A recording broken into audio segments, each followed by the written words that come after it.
Nakatulong ang lahat ng mga ulat at hinaing ninyo sa isumbong na Pangulo. Ang inyong pagbabantay at pakikialam sa pamahalaan ay ang susi sa paglaban sa katiwalian. Ang reforma sa DPWH ay nagsimula na. Nagpasok tayo ng mga bagong graduate kasama ang mga tuwid at maasahang mga job order at contract of service. Bukod sa mga flood control project, lahat ng mga proyekto ay sinuri at tiniyak na talagang kinakailangan at maayos mula sa plano, presyo hanggang pagpapatupad.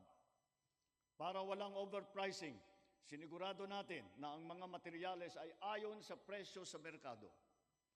Bantay sarado ang bawat proyekto at ang nakalaang pondo sa transparency portal, integrity chain at katuwang na ang mga civil society organization.